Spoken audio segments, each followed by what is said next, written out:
Oh, we're on. I forgot we're on mic and camera. I forgot. So. My name is Liz Johnson, and I work with the Complex Systems Institute out of the University of North Carolina in Charlotte. And I also am, this is my repeat from this morning, I'm also managing editor of the Journal on Policy and Complex Systems. I'm glad I said that just when Daniel walked in. Daniel is one of the representatives from the Policy Studies Organization, and he and his organization are nice enough to sponsor this event for us and provide the food and the resources to make this happen. So I think he deserves a hand. Here we go. So how did the journal come about? The journal came about is, again, as I repeated this morning, there was a poster session, and I had a poster, and someone stopped by, one of the top editors, and said, you know, you need to publish this. And long story short, I sent it to him, and he said, oh, really well written, and you know, it doesn't match. So he said, send it to my friend, and send it to them, and they said, no, it's fine, I really like it, it doesn't match. And so I sent it to a third, and the same thing. So we found out there was a niche for research as far as policy and complex systems. So, and we invite all of you to submit, and we invite all of you to ask questions as we go along. And first thing we're going to do is just introduce ourselves, go around the room so everybody knows who you are, where you're from, what's your research interest, and how we can be most helpful to you today. Gentleman in the back, please. Sure. I'm Avery White. I'm a second year now PhD student from Ohio State. And my research is, well, such as it is at this point, is mostly interested in human well-being and sort of the soft paternalisms you find in someone like Cass Sunstein's work and that kind of thing, and how it can relate to cosmopolitan initiatives and human development around the world. So we'll look at some models on cooperation. Yep. And see if we can build off them, or if they give you an idea how to build some on your own. So. That'll be great.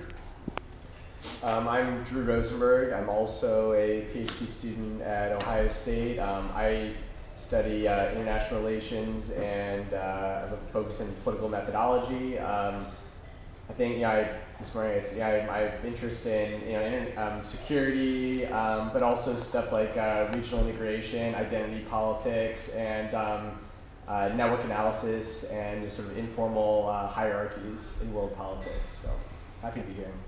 So today we're going to talk about modeling agent-based models, and basically that's just a way to make your qualitative and quantitative data move online. Agent-based models just really are about agents that we endow with attributes. We give them rules and simple rules, and then also interact with the environment. So we're going to go over some of the vocabulary for some of the folks that weren't here this morning. And then the other folks are like, oh, I knew that. That was really cool. So, all right, who else do we need to get to know better?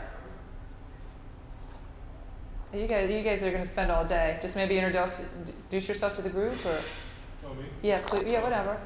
Joseph Valente, grad student at Indiana University, and working on a dissertation on authoritarian regimes, and looking at the dynamics between rulers and their top brass elites in government.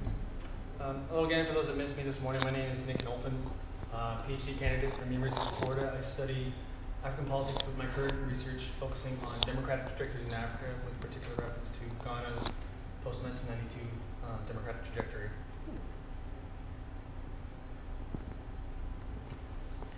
Karen Callahan, Texas Southern University. I'm former DOD, U.S. Army civilian, and stationed in Afghanistan for a few years, just returned, and my field is political communication, survey research, attitude, and persuasion. I'm an associate professor at Concordia University of Montreal, and I'm trying to come up with better models to understand how populations of NGOs rise, fall, transform. And I've got one that was created by somebody else, but trying to find another way of abstracting key ideas to form a model that actually has adaptation and emergence, as opposed to having too many things programmed in. And that's the challenge, and that's what they talked about this morning, is sometimes you program exactly in, I found when you program in top-down, you get exactly what you put in, you get exactly out. So again, it's harder to get in that interactions. And that's hopefully we'll be able to figure out what's really happening at that local, at that agent level. Sergey Gretsky, Georgetown University. I'm finishing my second PhD. Your second PhD. Why would you do that?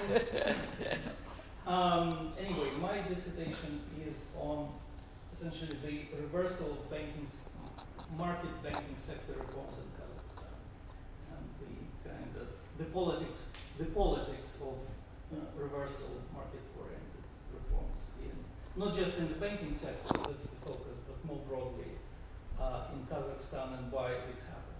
So if we're talking about a country and we're talking about reforms, who would the agents be possibly in a model for Kazakhstan? Who would the agents be? Remember, we can have any agents we want. The president. President would be an agent, okay. The reform team. Reform the banking sector originally consisted specifically of 4 people. They could be. Who succeeded each other as governors of the National Bank of Kazakhstan. How about citizens? Did they demand this, or is this something that... It was top-down. It was top-down, okay. Because it happened in an authoritarian setting. Okay. I'm Catherine Tyson. I'm from the University of British Columbia, but until yesterday I lived in Tokyo, Japan, studying at Waseda. Wow. And so a little bit jet lagged. I'm an undergraduate student who's coming here intending to get a PhD next September, entered a PhD program, and I'm wanting to get access to the vocabulary. I did my undergraduate thesis on trying, and not quite succeeding on modeling the Financial Stability Board and international organizations, trying to figure out how agent-based modeling could be applied there. It wasn't quite up to my standards, so I'm trying to figure out more about complexity and agent-based modeling for my PhD next September, I hope. It takes practice, especially with the higher concepts. It takes a little bit of practice, but he's already going to have 2 PhDs. You should just use one of his, right? Okay, in the front, please. Oh, great. I'm Peter Ashenbrenner. I'm a research appointment in the history department at Purdue. I spent 40 years as a lawyer and judge in Alaska. Now I'm translating to attempting to model the behavior of 55 delegates who are going to be my agents at the federal convention. They voted 569 times, and thanks to their votes, we have 4,321 words in the Philadelphia Constitution. And so what I'm trying to do is to exploit delegate behavior in, and you're going to correct me, to me it's the information exchange or perhaps the discrete event state that begins with the proposal going on the floor and then approximately an hour later the vote being taken. Okay. But that happens hundreds and hundreds of times. But I've approached this from a regression analysis point of view, but now I'm interested in building the programming so we can actually see it on the screen. So again, like we talked about this morning, you run one regression experiment. Sometimes with our agent-based model, we can run them all at one time. So if we're talking about delegates at a convention, what type of behaviors would we want to think about as far as inclusion in an ABM? Anybody can. We're all trying to help. We're just all trying to figure this out. And yours is going to be the toughest one. Remind me, we'll get back to yours and see if we can think about it a little bit later on. What type of behaviors? Well, the first most obvious is, were they there? Because not all the delegates were there at any one time. So absenteeism is an issue. Mm-hmm. Did they speak? Most of them didn't speak. Did they, were they attracted to a preference that was offered as a strong or weak proposition? And then finally, did they stick together with delegates of a similar demographic type, such as slave owners tend to vote together? So what type of behavior we've got? We've got speaking behavior, influenced by other persuasion factors, cohesion, party factors, if that was one, and additional to regional factors, which would be something that are economic, like slavery. And maybe even consider, I mean, it'd be hard to get, but maybe physical, physical interactions. You don't always see, but the body language or things like that would be other behavior. Like I might not say it, but yet, there are fist fights or things like that result. So. Those are just different behaviors we could include. Yes, what you're doing, which is the fun part, is to go from the historical, in which we have a very limited amount of data, which has not yet been exploited, to the possible, in which we can insert information and then see how that simulates, how that runs against what we actually know. Yeah. So you're there. I think you should be up here with me, but that's okay. No. You're more than welcome to share. So I could see you tripping Ben Franklin. what? I did grow up in Philadelphia. Just I wasn't alive then when he was there. Okay. Well, I'm Lara Bogorani. I work at Strathclyde University in Glasgow, Scotland. My area of expertise is especially European cohesion policy, which is a particularly complex policy because it is implemented under the responsibility of both the European Commission and the Member States and in a multi-level setting. So it involves different types of agents that behave differently in different countries. So I was interested to see that with the this model, especially to study this policy. Let's get to Scotland for a minute, if that's okay. So the election's coming up on the 18th, September 18th, right? The referendum on independence, Yes. yes. So who would the agents be? Okay. Well, if we were going to model, okay, we have Scottish people, right? That's one way we can look at it. We can just keep it simple how we can model, okay? So what we want to look at, what types of Scottish people? What are the demographics? But men and women. Okay, we got gender is one, so we can always use. Age groups. Age, that's part of our demographics. Okay, and party allegiances. Okay, so political. How about education? Education level. Income. Same things we use in some of our other voting models. All right, so what would be, this is a little bit unique, okay, and the fact that maybe all situations are unique. So what behaviors, what would be something a little bit different that we'd want to look at? In the referendum. Just if you were going to simulate it, what was important, if we wanted to predict what was going to happen, or forecast, or get an idea, or have a greater understanding. Well, the level, for example, in terms of the attributes of the people and how they would operate, the level of how much importance they attach to issues such as economic security. So economics, yes. Okay. Or whether they're more risk adverse, for example. So, yeah. And social issues are also important because a lot of the debate is about the national health system or the welfare system and how that might change. And then the monetary policy is another, which is related to economics. I don't know. How about cultural or clans? That is clan factor, would that be important? Yeah, national identity. Okay, so national identity. So tell us a little bit about national identity. How would you measure it in Scotland? In terms of whether people would perceive themselves to be predominantly British or predominantly Scottish, I would imagine, rather than both. Okay, and just out of curiosity, how do you see yourself? Well, neither. I was trying to figure out the accent and all that, so okay, all right. But you were just over there. Okay, all right, okay, all right. Layla Waki, I'm a graduate student at Georgetown. And I studies of state violence and interactions between terrorist groups. So when do they cooperate and when don't they? What drives formal alliances between terrorist groups versus cooperation? So if you're thinking about a terrorist group, how could we consider, how could you use a model, like a base model like predator-prey? Actually, I don't think that one would be as appropriate in this context because I'm really looking at alliance behavior between terrorist groups. So maybe, although possibly in terms of if the predators are counter-terrorists. Okay, so I hadn't even thought about that. I was thinking more in terms of competing over limited resources. But I think models of alliance formation and possibly some economic models might be better base models of introducing the predators in later. Okay. But again, one way to think about it, and you're an expert in IR, and I realize that I threw, and I know there's affiliation models and things like that. I mean, I realize that, but maybe think of things in an ecosystem. That might be another way to model it based on your background. What happens when resources get too low or too high, and does that affect one group and it does impact on another group? Okay, just another way to look at it. Could I ask? Yeah. Do you have individuals or groups that defect? Individuals within groups? Yes. So there's a lot of data out there that's not very good. So there are a few terrorist organizations that have been mapped out, like the 9/11 terrorists. We have a pretty good sense of who knew who and who coordinated with who. But then it gets tricky because if you do that, then there aren't enough groups to have the group be your level of analysis, because you're limited then to like a handful of data sets. So yes and no, depends.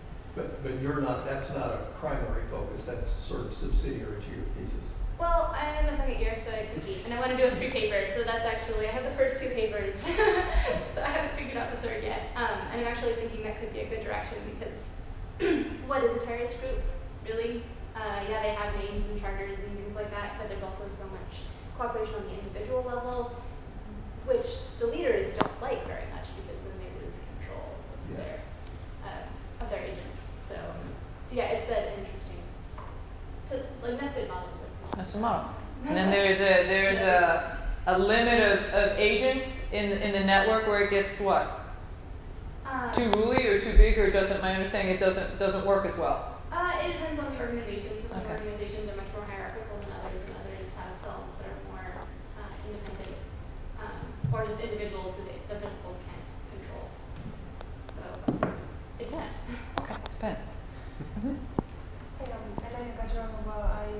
I'm a researcher with the Max Planck Institute in Germany, and I'm interested in sort of studying how individuals change their social identities in response to changes in diverse environments. And social identities can be from ethnic to religious to sort of urban affiliations as they move. So the larger question is, how do ethnic groups kind of form and dissolve? So, okay, we talked about the agents. We give them attributes, and we give them behaviors, and we give them rules, and we have assumptions in which we do that. How about for the environment? What would be some parameters for the environment? How would you endow them? I mean, I'm guessing the pre-existing group levels of the environment, like for example, an urban environment would be characterized by a certain distribution of groups in that environment, whereas a sort of more tribal environment would be characterized by different configurations of groups. So if one person moves from one to the other based on resource endowments, how they might change their identification or economic kind of status, or those things. It's still up in the air, but help me understand how you'd model movement.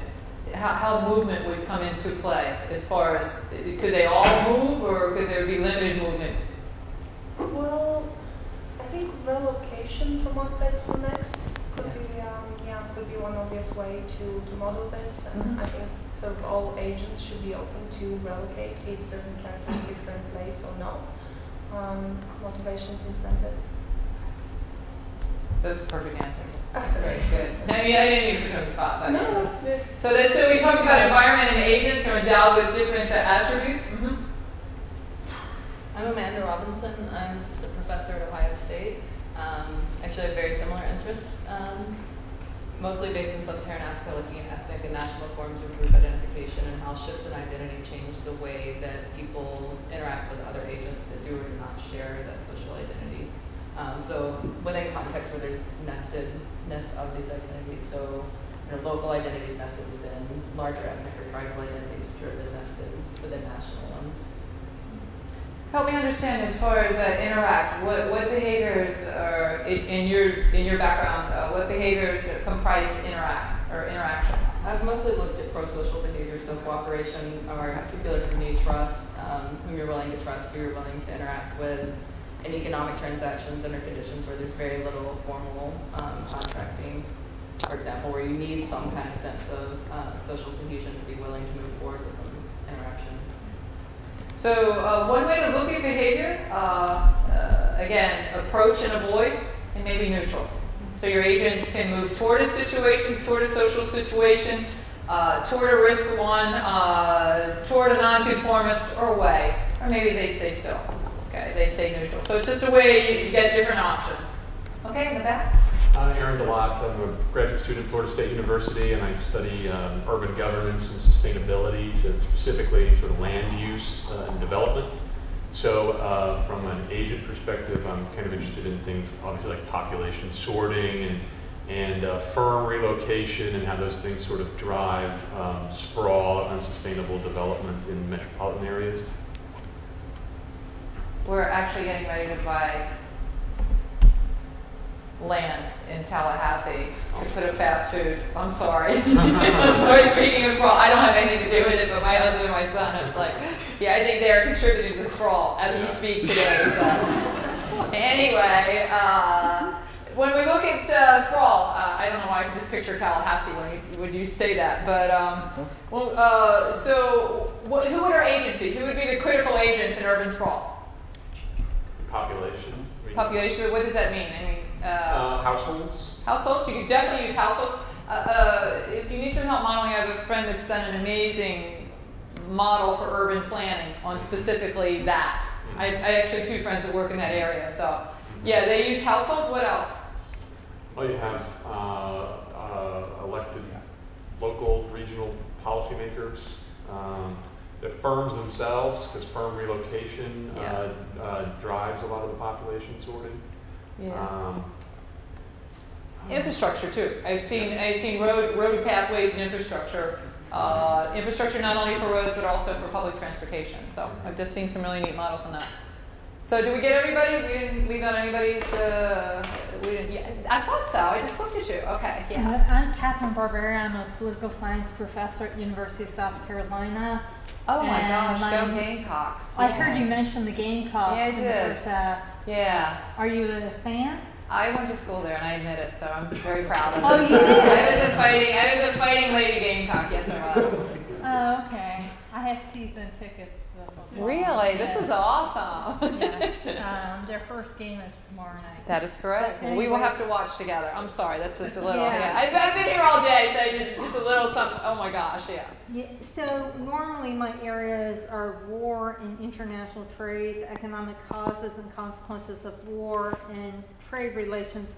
But for the past few years, I've been working on a project to assess the effectiveness of the military's policy doctrine called money as a weapon system, where they were trying to use economic incentives and bribes to win over the population in Afghanistan, Iraq, and countering the counterinsurgency programs were introduced really after some of the programs that were part of money as a weapon system. So money as a weapon system became a central component of COIN, but some of the programs actually existed before COIN was implemented.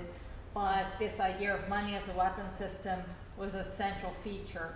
So I'm looking at whether money as a weapon system was effective for reducing violence and also stimulating economic growth. Those were 2 of the goals of the Bush administration in Iraq and Afghanistan. And so I have to control for troop presence and use of violence, which is another military tactic. But the military was in charge of reconstruction and development and controlled most of the money. So they actually had different programs to attract foreign direct investment and other things. So I'm looking at all of those economic incentive programs to buy alliances, they paid the Sons of Iraq insurgent groups, for example, under these programs, under money as a weapon system. So that sounds like a pretty complicated model, if just off the top of my head. Yeah, just hearing. So another way we can think about something complicated like that is when we talked about this morning is that's based on past history. Okay, that's a model that's driven by past data. Right. Okay, exactly. so past policy, which is a little bit different than we could do one on present policy. You can change the model instead of what was. You can say maybe what should be. That's a model. Once say you came up with a model, you can say, hey, we know this now. From now on, model it should be like this. You could add some norms to it. If you say you got your model.